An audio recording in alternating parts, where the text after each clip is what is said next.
Code రావడానికి reason ఏంటి? అంటే రీజనబుల్ ప్రైస్ ఉన్నది, మాక్సిమం పోల్చుకుంటే అన్నిటితో కంపేర్ చేసుకుంటే బాగానే ఉన్నది. ఓకే. సో కంపేర్ చేసుకున్నప్పుడు ఏం డిఫరెన్స్ కనిపించింది మీకు?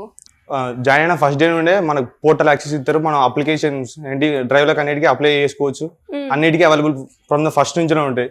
ఓకే. వేరే ఇన్స్టిట్యూట్ పోల్చుకుంటే వాళ్ళు ఆఫ్టర్ 2 months ఆర్ 3 months తర్వాత మనకు పోర్టల్ యాక్సెస్ ఇస్తారు, మన అప్లికేషన్ అప్పుడు స్టార్ట్ అవుతుంది మనకు. కాకపోతే ఇప్పుడు ఫస్ట్ నుండే మనకు లింక్స్ ప్రొవైడ్ చేస్తారు, అన్ని మనకు అన్ని ఉంటాయి. ఓహో, అంటే ఈ పోర్టల్ యాక్సెస్ ద్వారా మనం ఏదైతే డ్రైవ్స్ ఎక్స్పెక్ట్ చేస్తున్నామో అది ఫస్ట్ డే నుంచి మనకు ఉంటుందంట. Yes ma'am. అంటే ఇప్పుడు డ్రైవ్స్ అటెండ్ అయ్యావు మరి ఫస్ట్ డే నుంచి నువ్వు ఏమన్నా?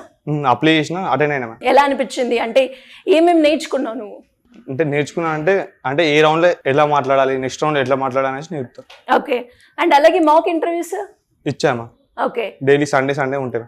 సండే ఉంటుంది. మరి ఈ మాక్ ఇంటర్వ్యూస్ ద్వారా నువ్వేం నేర్చుకున్నావు? నీకు ఎలా బెనిఫిట్ అయింది మాక్ ఇంటర్వ్యూ? అంటే నెక్స్ట్ వచ్చే ఇంటర్వ్యూలో ఎలా మాట్లాడాలి, ప్రజెంట్ ఎలా మాట్లాడాలి, నెక్స్ట్ సెంటెన్స్ ఎలా చేయాలి అనేసి కొంచెం కమ్యూనికేషన్ స్కిల్స్ నేర్చుకున్నాను. ఓకే. ప్రోగ్రామింగ్ ఎట్లా చేయాలి అనేసి నేర్చుకున్నాను. ఓకే. మరి ఇన్ టైంలో ఎలా ప్రోగ్రామింగ్ చేయాలి అనేసి నేర్చుకున్నాను.